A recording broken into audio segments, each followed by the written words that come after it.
오늘 우리가 함께 나누실 하나님 말씀은 구약성경 창세기 39장입니다.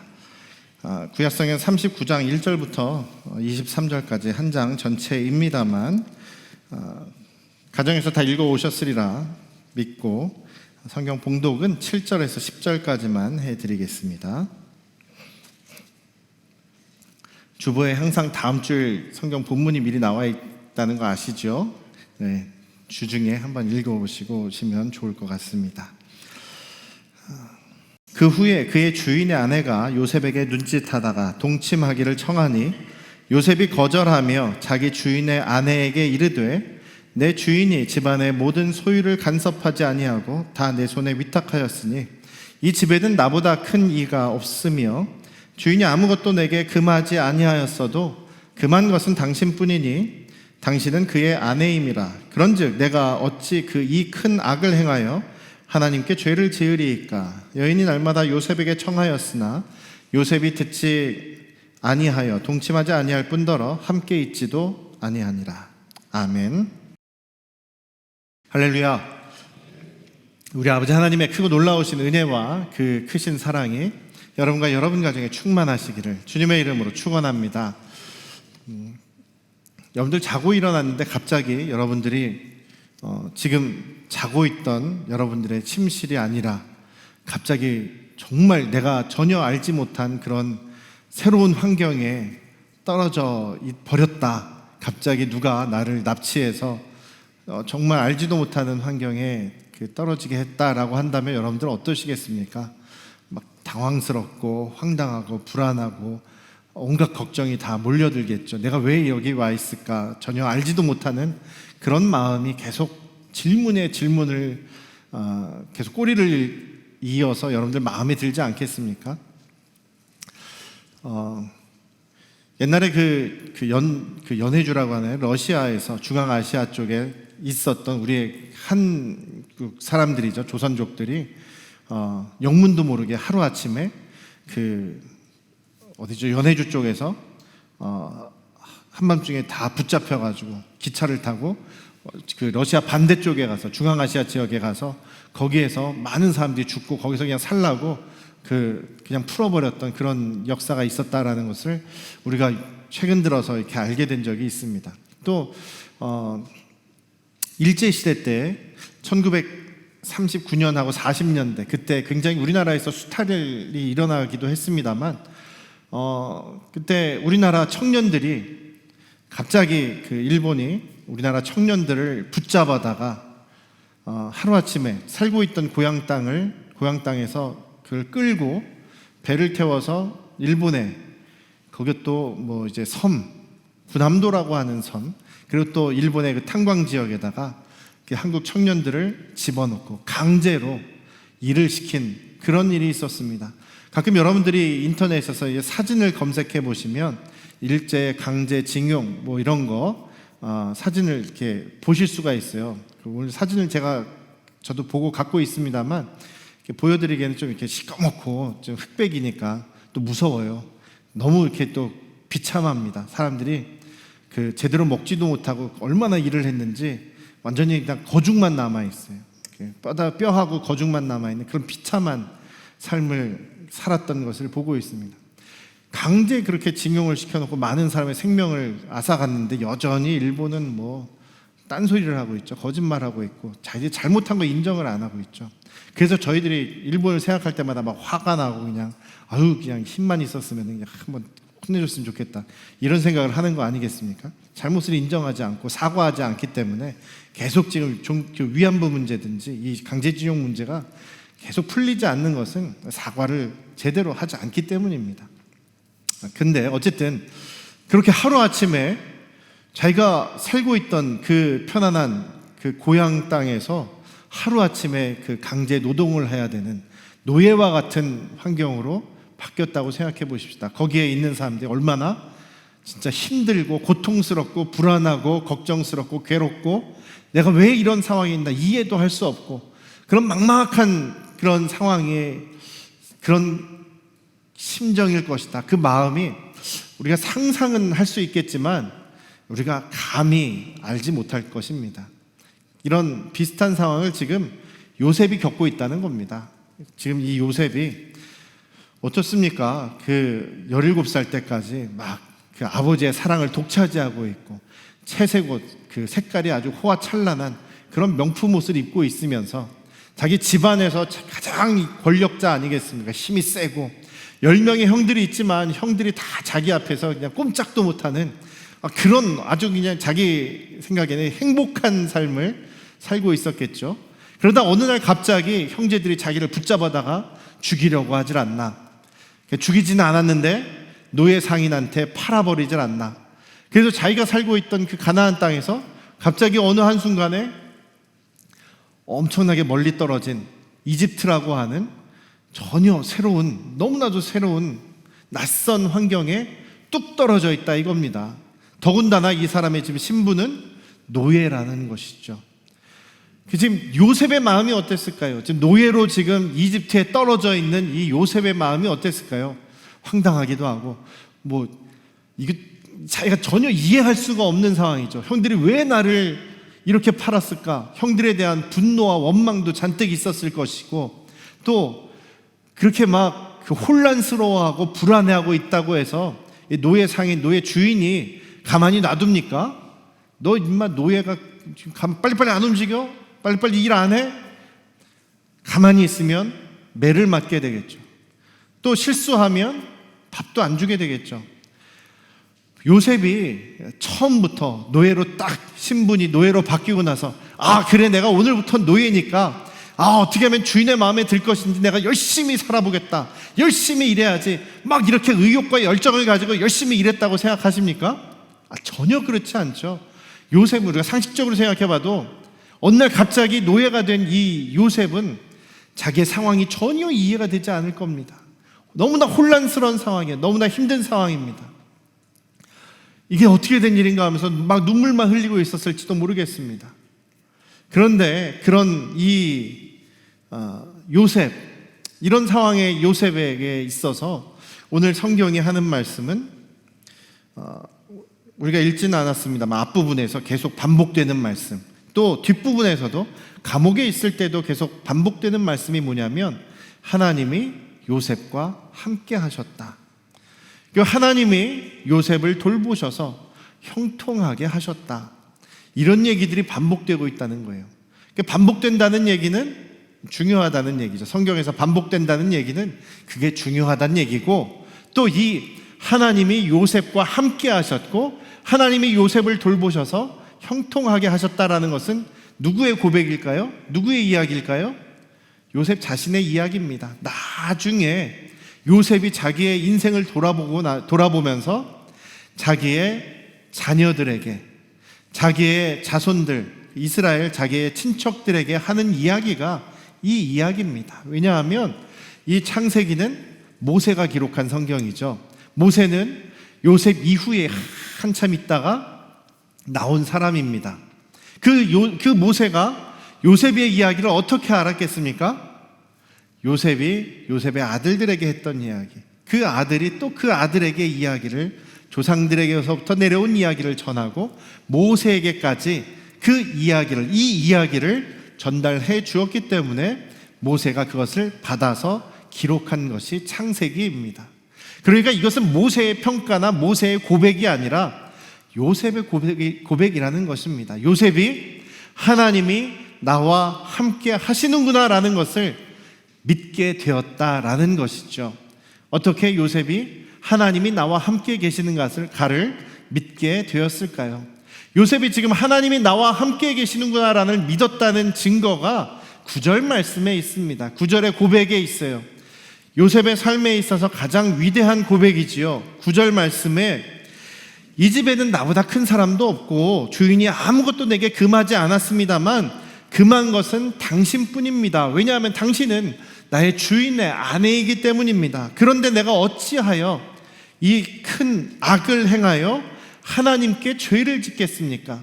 여기서 하나님께 죄를 진다는 말은 우리 번역에 그렇게 되어 있습니다만 하나님 앞에서 죄를 짓겠습니다 라는 말이 더 정확한 표현입니다. 원문에는 하나님 앞에서 내가 죄를 짓겠습니까? 지금 요셉은 하나님이 나와 함께 하십니다 라는 그런 믿음을 가지고 있었습니다. 그리고 하나님이 지금 내 앞에 계십니다. 그러니 어떻게 내가, 사람들은 안 볼지 몰라요. 사람들은 못 보니까 사람들은 모를지 몰라요. 사람들이 없으면 뭐 그냥 주인 마님하고 저하고 둘 사이에 어떤 일이 일어나든지 우리 둘만 비밀로 하고 있으면 세상 사람들은 아무도 모를 겁니다. 그런데 누가 알아요? 하나님이 아십니다. 왜냐하면 하나님이 지금 나와 함께 계시고 내 앞에 계시기 때문입니다. 이게 지금 요셉의 믿음이라는 거죠. 그러니까 지금 하나님이 나와 함께 계시다는 이 믿음, 확신이 없으면 이런 고백을 할 수가 없습니다. 여러분들, 고대 사회의 노예는 어떤 사람입니까? 주인이 시키면 그냥 해야 되는 거예요. 주인이 죽어라 그러면 죽어야 되는 거고, 주인이 벗어라 그러면 벗어야 되는 거고, 주인이 나와 동침하자 그러면 해야 되는 거거든요. 그런데도 요셉은 그 주인의 명령보다 하나님을 더 중요하게, 하나님을 더 무겁게 생각했다라는 겁니다. 물론 이 고대 사회에도요, 대부분의 사람들이 다른 남의 아내, 다른 사람의 아내와 동침하거나 성관계를 맺는 것은, 이것은 큰 죄악이다라는 것은 하나님을 섬기는 사람뿐만 아니라 이 당시에 대부분의 사람들이 갖고 있었던 공통된 그런 윤리의식이라는 겁니다. 창세기 20장에 보면 그 아비멜렉이, 아브라함이 자기 아내 사라를 자기 누이라고 속이지 않습니까? 모르고 자기 부인으로 데리고 옵니다. 자기 부인으로 취해요. 그래서 그냥 같이 동침하려고 했더니 하나님께서 야단을 치시죠. 하나님께서 아비멜렉을 야단치십니다. 그러면서 하나님께서 아비멜렉에게 하시는 말씀이, 너 이 여인이 아브라함의 아내인 것을 너 모르느냐? 저 여인은 아브라함의 아내다. 네가 아브라함의 아내를 범하려고 했으니 내가 너를 멸망시키겠다. 너를 심판하겠다. 그러니까 아비멜렉이 뭐라고 합니까? 아이고 하나님, 아이고 주님, 제가 몰랐습니다. 저 여인이 아브라함이 누이라 그랬지, 아내라고 했으면 제가 취하지 않았을 겁니다. 그리고 아직 지금 취하지 않았으니까 저를 봐주십시오. 이렇게 하나님께 항변합니다. 제가 알았으면은 취하지 않았을 겁니다. 제가 그런 죄를 저지르지 않았을 겁니다. 속인 아브라함이 잘못한 거지 왜 저를 야단치십니까? 이렇게 항변하거든요. 그 당시에도, 고대 사회에도 다른 사람의 아내를 취하는 것, 간음하는 것은 죄라는 것이 알려져 있다는 거죠. 더군다나 요셉은 하나님이 내 앞에 계신데 어떻게 내가 하나님 앞에 범죄할 수가 있겠습니까? 만약에 이 요셉이 정말 하나님이 나와 함께 계시는구나 라는 것을 분명하게 믿지 않았다면, 그냥 막연하게 하나님을 생각했다면 이런 얘기를 할 수가 없습니다. 하나님 앞에서 내가 어떻게 범죄하겠습니까? 하나님이 내 앞에 계시다는 것을 아는 사람은, 믿는 사람은요, 사람이 보고 있든지 보고 있지 않든지 하나님 앞에서 온전하게 살려고 노력하게 되는 것입니다. 믿으십니까? 그렇죠. 하나님이 내 앞에 계신 것을 믿는 사람이 어떻게 하나님이 싫어하고 미워하시는 일을 할 수가 있겠느냐라는 것이죠. 우리가 하나님을 믿습니다. 하나님을 섬깁니다. 하나님의 말씀대로 살기를 원합니다. 말로는 하면서도, 말로만 맨날 하면서 실제 우리의 삶에서는 하나님 없는 것처럼 살아갈 때가 너무나 많지 않습니까? 우리 자녀들 앞에서 하나님 없이 살아가는 것처럼 살아가시는 부모님들 얼마나 많냐 이겁니다. 그런 분들은 솔직히 말씀드리면 하나님, 우리 예수님 안 믿는 거 아닙니까? 하나님이 앞에 계신데 어떻게 우리가 범죄하고 어떻게 우리가 하나님의 말씀을 위배하며 살아갈 수가 있겠냐라는 거죠. 사람이 보는 사람 없으면 하나님이 안 보십니까? 사람이 보는 사람이 없으면 하나님이 내 옆에 안 계십니까? 아니라는 이야기죠. 그러면 어떻게 지금 이 요셉은 하나님이 나와 함께 계십니다 라는 것을 고백하고 또 그 믿음을 가질 수가 있었겠냐라는 것이죠. 하나님이 요셉과 함께 계셨다. 이것은 요셉이 하나님이 나의 하나님이시다라는 것, 하나님이 자기 아버지의 하나님, 아버지가 섬기는 하나님은 저 멀리 계신데, 저 멀리 가나안 땅에 계실 텐데 거기에 계신 하나님, 아버지와 함께 하셨던 하나님이 지금은 이 이집트라는 먼 곳에 있는 나와 함께 계십니다. 그러니까 아버지에게 임하셨던 하나님, 아버지와 함께 하셨던 하나님, 아버지를 붙잡아 주시고 역사해 주셨던 하나님이 아버지의 하나님뿐만 아니라 지금은 이제 나의 하나님이십니다. 이 고백이 여기에 있다는 겁니다. 그러니까 지금 이 요셉은요, 부모님의 하나님, 자기 할아버지의 하나님, 증조 할아버지 아브라함의 하나님이 아니라 지금 나와 함께 계신 하나님으로 고백하고 있다는 것이죠. 이런 믿음을 전수하실 수 있는 여러분들 되시길 주님의 이름으로 축원합니다. 여러분들의 자녀들도 나의 하나님입니다. 아버지의 하나님, 할아버지의 하나님, 그 하나님이 지금은 이제는 나의 하나님인 것을 믿습니다라는 고백이 여러분들 자녀에게서, 여러분들의 자손에게서 나올 수 있기를 주님의 이름으로 축원합니다.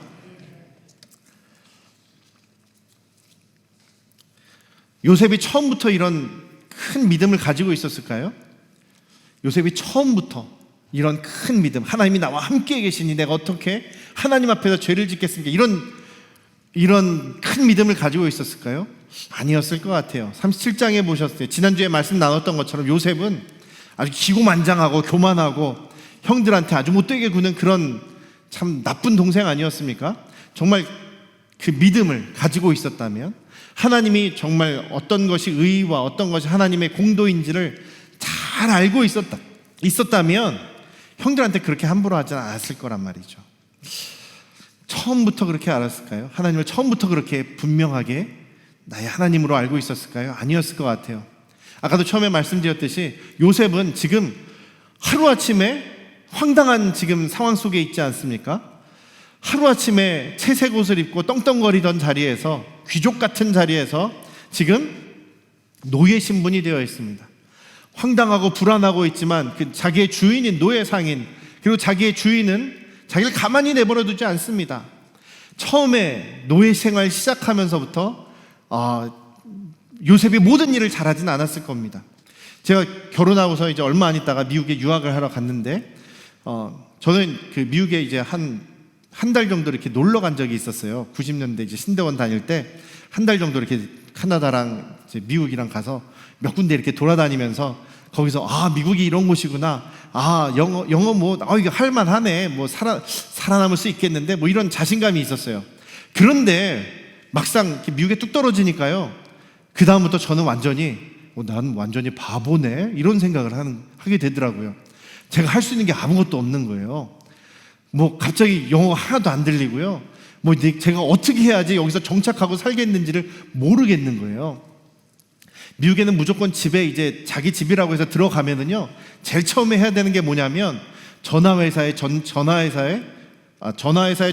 해서 자기 집에 전화를 연결해야 되고, 전기회사에 전화를 해서 자기 집에 전기를 연결해야 되고, 수도회사에 전화를 해서 자기 집에 수도를 연결을 해야 되는 거예요. 그러니까 그거를 얘기를 못하면은요, 자기 집에 전기가 안 들어와요. 우리 집에 전기가 안 들어오고 또 수도가 안 들어오고 연결이 안 되는 거예요. 그 막 깜깜한 데서 막 하루 이틀을 살게 되는 겁니다. 황당하죠. 근데 그거를 저는 어떻게 해야 되는지도 모르는 거예요. 그래서 미리 저보다 뭐 먼저 온 그 미국 선배들이죠. 그분들이 도와주는 거예요. 하나부터 열까지 정착할 때까지 적어도 일주일 이상을 막 도와줘야 되는 거예요. 차도 없으니까 먹을 걸 사려고 해도, 장을 보려고 해도 그분들한테 도움을 받아야 되는 거예요. 이런 경험을 언제 했었냐면, 남자분들은 이제 군대에 들어가서 훈련소 들어갈 때 경험하지 않습니까? 사회에서 뭐 이렇게 엘리트로 살았던 사람들도 하여간 군대에다 군복만 입혀놓으면은 다 좀 약간 바보가 되는 것 같아요. 멍해가지고 적응도 못하고 뭘 해야 될지도 모르겠고 그냥 그 조교들한테 야단만 맞고 이런 상황이 되는 겁니다. 저도 그 미국에 처음 유학 갔을 때 그런 경험을 했거든요. 요셉도 그랬을 것 같아요. 요셉도 아무리 이 사람이 똘똘한 사람이라고 해도 노예로 된 것이 뭐 이제 자기가 하고 싶어서 된 것도 아니고, 하루아침에 신분이 노예로 바뀐 거 아닙니까? 그 하루아침에 막 매를 맞고 그냥 이거 주인이 시키는 것도 어떻게 해야 될지도 모르겠고 그런 상황입니다. 그런데 그 억울해하면서 내가 왜 이런 상황인가 막 혼란스러워하면서도 주인이 시키면 매 맞지 않기 위해서, 아니면 밥 먹기 위해서라도 하게 된다는 거죠. 근데 자기가 이렇게 주인이 시키는 일을 억지로 하나하나 하게 됩니다. 하나 하는데 잘 되는 거예요. 또 다른 일을 하는데, 다른 일을 맡겨서 하는데 또 잘 되는 거예요. 이상하다 생각이 들겠죠. 한 번, 두 번은 왜 이렇게 잘 풀리지? 생각이 되겠는데, 그런 일들이 계속 일어나게 되다 보니까 요셉이 어떤 생각을 하게 됩니까? 이거 이상하다. 이게 무슨 일일까? 그러면서 생각한 것이, 우리 부모님이 말씀하셨던 그 하나님이 지금 나와 함께 계시면서 나를 돌보아주고 계시는구나라는 그런 판단을 하게 된 거죠. 요셉만 그런 생각을 하는 게 아닙니다. 3절을 보니까, 39장 3절에 보니까 그 주인 경호대장 보디발 장군이 그 요셉 하는 걸 보니까, 요셉에게 일을 맡겼는데 그 일이 잘 진행되고 그 척척 진행되는 걸 보니까 뭐라고 생각합니까? 저 노예가 섬기는 그 신이 저 노예 요셉과 함께하고 있구나라는 것을 판단하게 되었다라는 것이죠. 주변에 있는 사람들이 볼 정도로 요셉은 하나님이 특별하게 지금 돌보고 계시다는 겁니다. 그래서 요셉은 그런 경험을 해 나가면서 정말 확실하게 그 하나님, 자기 아버지의 하나님, 할아버지의 하나님, 증조 할아버지의 하나님이 그냥 부모님만 챙기는 하나님이 아니라 지금 내가 진짜 죽을지도 모르는 이 노예 신분이지만 지금도 나와 함께 하시는구나 라는 것을 분명하게 경험하게 되었다는 것입니다. 사랑하는 우리 안양 성도교 가족 여러분, 이 요셉은요 매일매일 삶이 굉장히 절박했을 거예요. 정말 내가 왜 이 노예가 되어 있을까? 왜 내가 정말 죽지 못해 살고 있는가? 어떻게 해야 내가 야단맞지 않고 살 수 있을까? 절박하게 살아갔을 겁니다. 근데 절박하지만 매일매일 일상을 살아가면서 그 안에서 하나님을 경험하고 있습니다. 저와 여러분들도 마찬가지죠. 하나님께서 지금도 살아계시기 때문에 지금도 저와 여러분들과 함께 계십니다. 그것을 믿으십니까, 여러분? 하나님께서 지금 저와 여러분들과 함께 계십니다. 그리고 우리의 일상에서 소소한 작은 일에서 아니면 큰 일에서도 지금도 저와 여러분들에게 역사하고 계십니다. 일하고 계십니다. 문제는 우리가 민감하지 않아서, 문제는 우리가 절박하지 않아서, 문제는 하나님을 우리가 생각하지 않고 있기 때문에 하나님이 무슨 일을 나를 위해서 하시는지, 하나님이 지금도 어떤 일을 하고 계시는지 우리가 분간을 못한다는 겁니다. 꼭 어려운 일을 당하고 힘든 일을 당해야 하지만 우리가 주여 주여 하면서 주님 앞에 나아갔다가 주님께서 그 문제 해결해 주시는 것 같으면 또 잊어버리고 살다가 또 문제를 당해야 하지만 하나님 앞에 나아가는 이런 삶은 좀 복되지 않은 삶이죠. 어떤 게 더 복된 삶이겠습니까? 매일매일 일상에서 우리가 이 작은 소소한 일들 속에서 살아계신 하나님이 나를 사랑하시고 나를 위해 지금도 일하고 계신다는 사실을 발견할 수 있다면 우리가 얼마나 기쁨과 행복이 넘치는 복된 삶이겠느냐, 이겁니다. 그런 하나님을 여러분들이 일상에서 경험하시기를 주님의 이름으로 축원합니다. 우리의 일상에서 늘 하나님을 바라보고 하나님을 의식하고 하나님께 우리의 그 주파수와 채널을 맞추고 있으면 우리가 더 많이 경험하게 되는 것이죠. 그것을 우리 기도라고 얘기하고 그것을 말씀이라고 얘기하는 것 아니겠습니까? 우리가 주님을 생각하고 있고 주님을 향하고 있다면 주님께서는 지금도 우리와 함께 계시기 때문에, 지금도 우리를 위해서 일하고 계시기 때문에 우리가 그것을 발견하고 경험할 수가 있게 될 것입니다. 어떤 분들이 그런 얘기를 해요. 주님, 목사님, 저는 빨리 죽고 싶어요. 빨리 하나님께서 저를 좀 데려갔으면 좋겠어요. 빨리 내가 죽으면 빨리 하나님 나라 가서 천국 가서 하나님하고 살지 않겠습니까? 이제 행복만 있지 않겠습니까? 그러면 우리가 빨리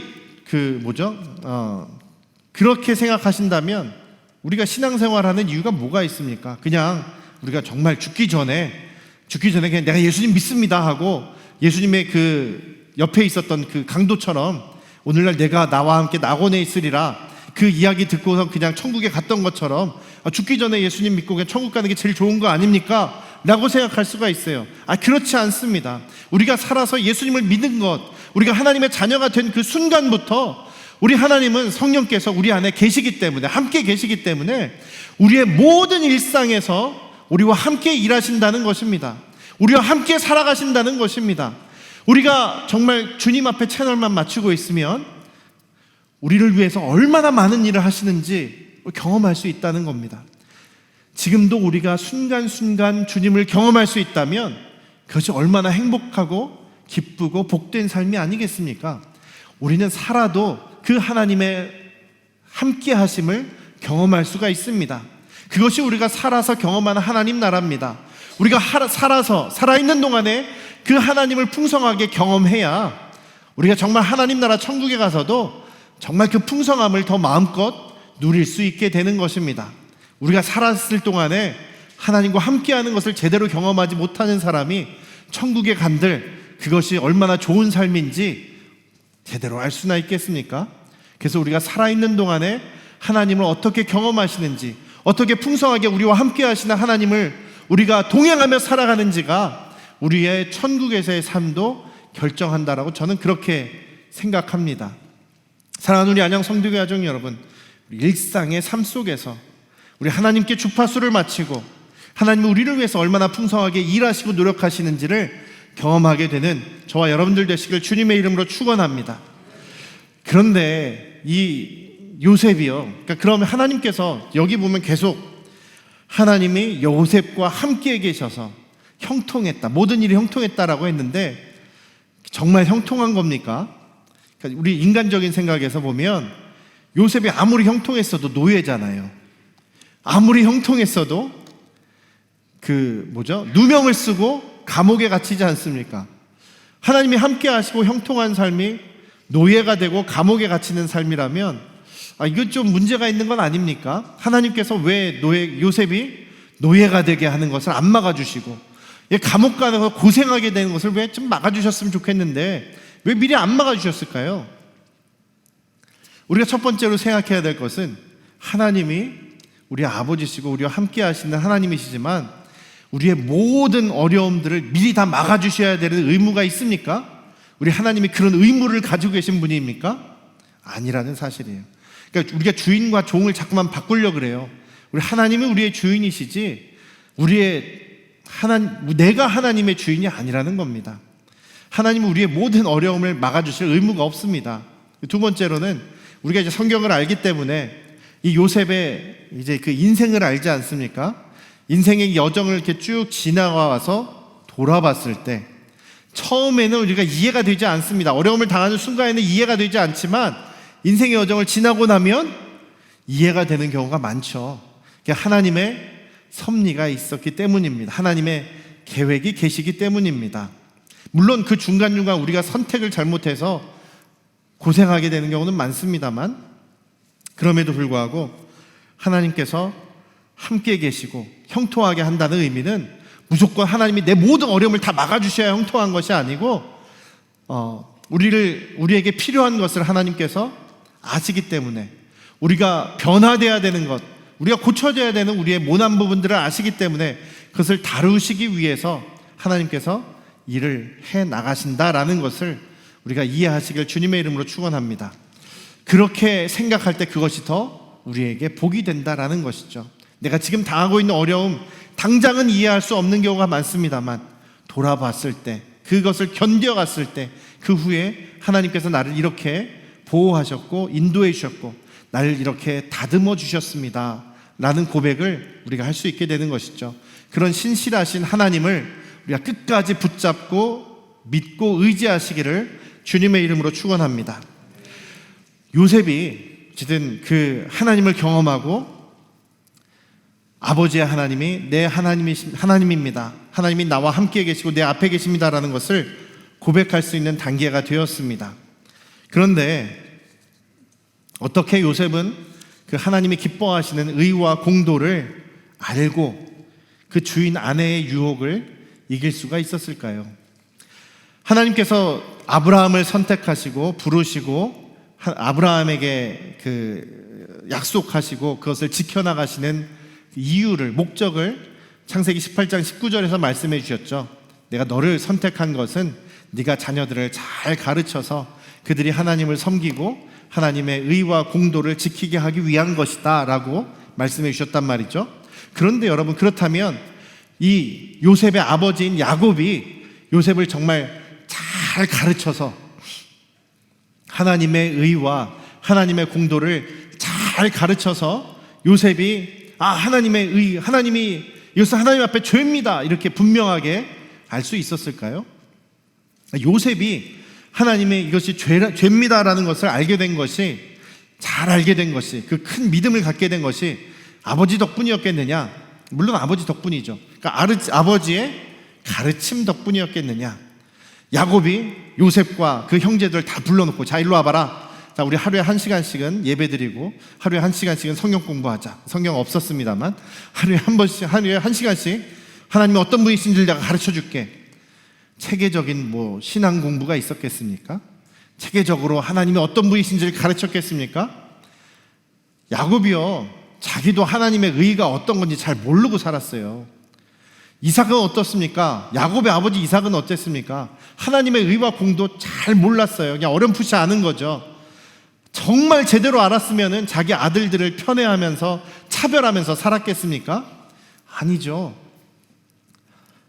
그럼에도 불구하고 이 야곱의 아들들이 전부 다 믿음의 길을 걸어갑니다. 요셉도 하나님이 나와 함께 하십니다, 이런 믿음이 있었고요. 이 뒷부분에 읽어보시면 야곱의 다른 아들들, 요셉의 형들도 하나님을 잘 섬깁니다. 하나님을 잘 경외하는 믿음을 갖게 됩니다. 그리고 자신들이 잘못한 것을 회개하는 그런 자리에 들어갑니다. 야곱이 계속 그들을 불러다 놓고 잘 신앙교육을 시켜서 그랬을까요? 아닙니다. 방치해놨습니다. 어떻게 이들은 아버지의 하나님을 자신들의 하나님으로 믿게 되었냐 이거죠. 제가 자주 말씀드립니다만 자녀들은요, 부모님이 이거 해라 저거 해라, 이거 믿어라, 교회 잘 다녀라, 예수님 이런 분이다, 믿어라 잔소리한다고 해서 아이들이 받아들이지 않습니다. 그렇다고 해서 배우는 게 아닙니다. 저도 보니까 그래요. 자녀들이 예수님을 믿게 되고 받아들이게 되고 경험하게 되는 것은요, 부모님의 뒷모습, 부모님이 어떻게 살아오셨느냐, 부모님이 어떻게 가정에서 혹은 바깥에서 살아계신 하나님을 경험했느냐, 그걸 보면서요, 그걸 보게 되면 자녀들도 자연스럽게 이렇게 젖어 들어오게 된다 그러죠. 흡수하게 되는 겁니다. 그렇지 않습니까? 아버지 야곱 보면은요, 참 별 볼 일 없어요. 하는 짓 보면은요, 참 속상해요. 기분 나빠요. 편애하는 그 아버지 끝까지 변하지 않아요. 그런데도 참 정말 별 볼 일 없고 허물이 많은 이 아버지 야곱, 그럼에도 불구하고 그 허물 때문에, 자기의 잘못된 선택 때문에 헤맬 때에도 하나님께서 은혜로 역사해 주시는 것을 자녀들이 보고 있다는 겁니다. 자녀들이 어렸지만 그 외삼촌 라반의 집에서 아주 참 말도 안 되는 그런 일을 당하는데도 하나님께서 자기 아버지를 도와주시는 것을 자녀들이 보았다는 겁니다. 물론 그 사실을 자녀들에게 이야기해 주기도 합니다. 계속 이야기해 주기도 합니다. 그런 것을 이 요셉과 그 형제들이 경험하게 되었다라는 것이죠. 지난주에 2주 동안 우리가 침례교 전국 연합 기도회를 했습니다. 첫 번째 날에 이동원 목사님 설교하셨는데 다른 설교 말씀보다도 제일 기억에 남고 인상에 남고 감동이었던 것은 마지막에 이제 자신의 간증을 얘기하는 거예요. 자신의 큰 아들이 42살이에요. 42살인데 작년에 세상을 떠났습니다. 대장암으로. 미국에서 LA 지역에서 변호사를 하면서 이제 안정적으로 살아가고 이제 부를 누릴 수 있죠. 그렇게 여유 있게 살아갈 수 있는 그런 나이, 42살이면 한창 젊을 때 아니겠습니까? 근데 대장암으로 결국은 하나님의 부르심을 받았어요. 또 더군다나 코로나가 터져 있지 않았습니까? 목사님이 자녀하고 그렇게 가까이 있고 싶어도 자대로 가까이 있을 수가 없어요. 그래서 마지막으로 같이 마주보고 식사를 한 것이 죽기 2달 전이었다는 거예요.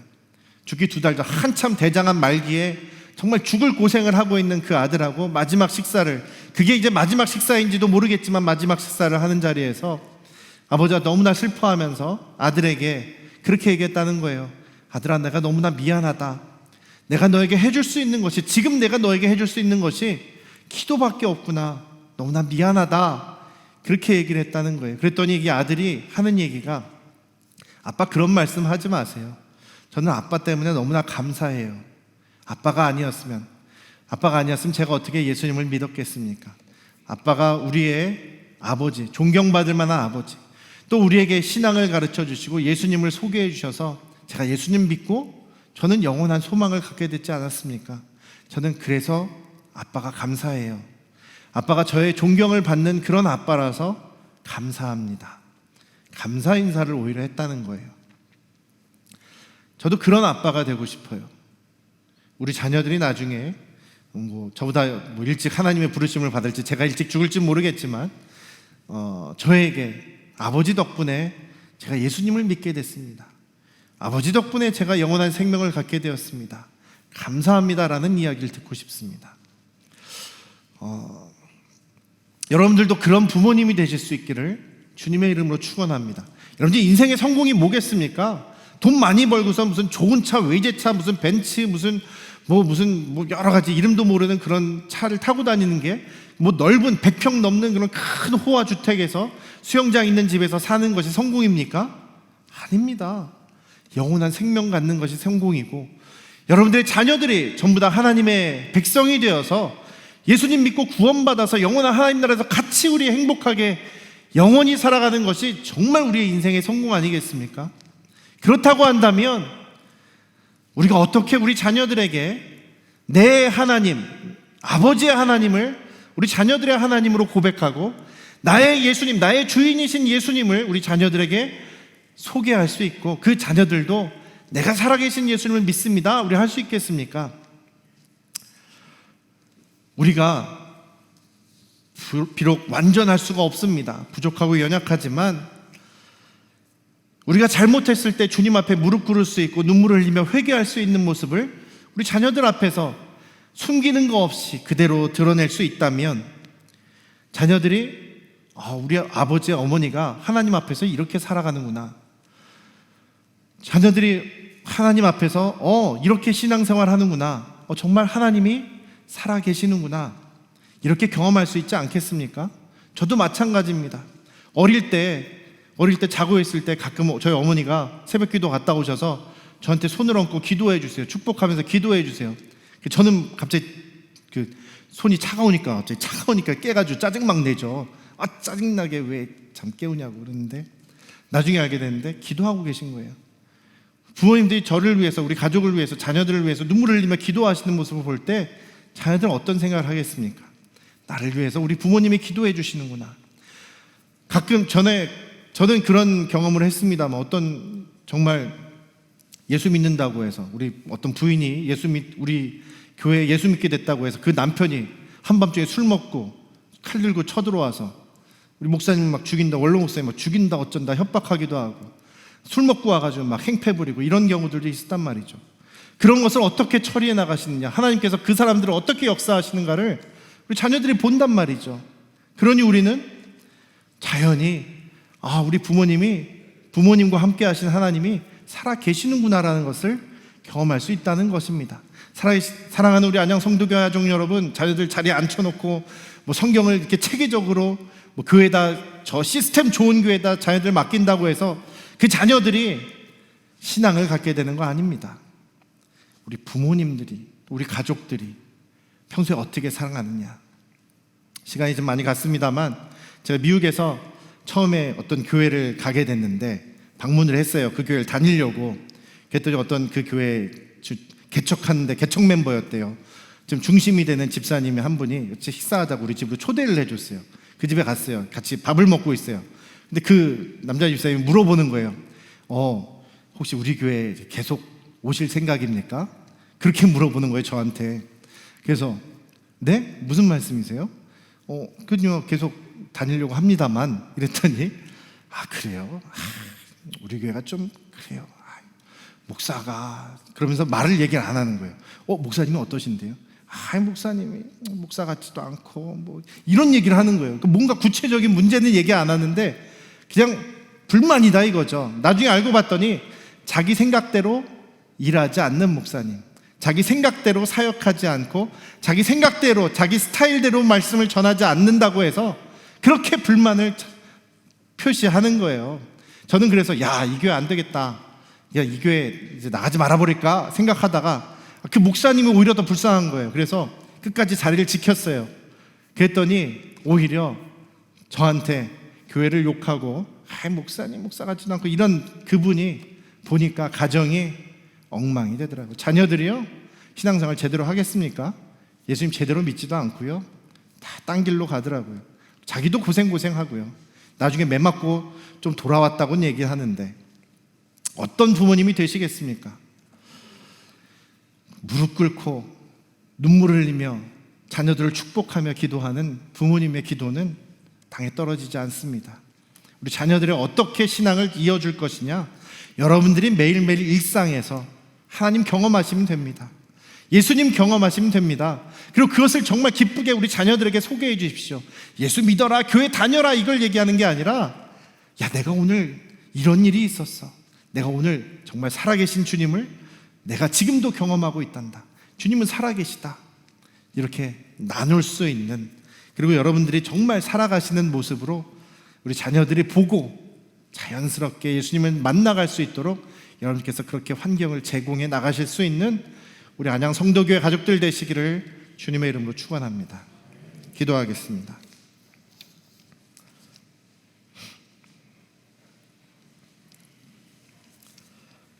야곱은 한 가지 잘했던 것이 자신이 허물이 많음으로 인해서 참 고생도 하고 여러 어려움도 당하곤 했습니다만 끝까지 포기하지 않고 끝까지 그 어려움들을 견뎌나가면서 살아계신 하나님이 어떻게 자신을 도와주시고 다뤄가시는지를 경험하게 되었습니다. 그것을 함께 지켜보던 자녀들도 우리 아버지를 보면 참 너무하지만 그럼에도 역사하시는 하나님의 은혜를 보면서 자녀들이 자연스럽게 살아계신 하나님을 경험하게 되는 것을 말씀을 통해서 보아나가고 있습니다. 우리도 똑같지 않습니까? 우리도 야곱이나 요셉과 똑같은 그런 부족한 사람들입니다. 그럼에도 불구하고 우리가 정말 주님을 사랑합니다. 우리를 끝까지 포기하지 않으시는 하나님이 계시기 때문에 우리도 끝까지 포기하지 않고 우리 하나님을 바라보고 우리 자녀들이 예수님을 믿는 그 신앙을 가질 수 있도록 우리가 눈물 흘리며 기도하겠습니다. 우리 자녀들을 포기하시지 않고 사랑하시는 주님을 생각하면서 우리도 우리 자녀들을 포기하지 않고 기도하며 주님께서 역사하시기를 소망하며 살아가겠습니다. 주님, 우리를 일상에서 만나 주시옵소서. 일상의 삶 속에서 우리에게 역사하여 주시옵소서. 우리 가정들 중에 너무나 깨어진 가정, 너무나 힘들게 사는 가정, 자녀들이 하나님을 떠나서 예수님을 부인하고 자기 맘대로 살아가는 가정들이 너무나 많습니다. 우리 교회뿐만 아니라 다른 교회도 마찬가지입니다. 우리가 할 수 있는 일이 얼마 없어 보입니다. 그러나 주님 앞에 우리가 할 수 있는 것 기도밖에 없다 할지라도 우리가 기도하며 우리를 변화시키시는 주님을 경험하고 우리 자녀들이 또 그것을 함께 보아 나갈 수 있도록 인도하여 주시옵소서. 주님, 우리 안양 성도교회 모든 가정들을 주님 긍휼히 여겨주시고 우리 모든 가정 식구들 구원하여 주시옵소서. 정말 제대로 우리 예수님을 알지 못하는 우리 식구들이 있다면 주님 불쌍히 여겨주셔서 구원하여 주시옵소서. 주님 만나게 하여 주시옵소서. 주님과 함께 살아가는 그 삶을 살아가게 하여 주시옵소서. 우리 자녀들 중에 회복되어야 될 자녀들이 너무나 많습니다. 부모와의 문제 때문에, 관계 때문에, 아니 세상이 너무나 좋아서 예수를 부인하고 살아가는 지금 자녀들이 너무나 많습니다. 주님 불쌍히 여겨주시옵소서.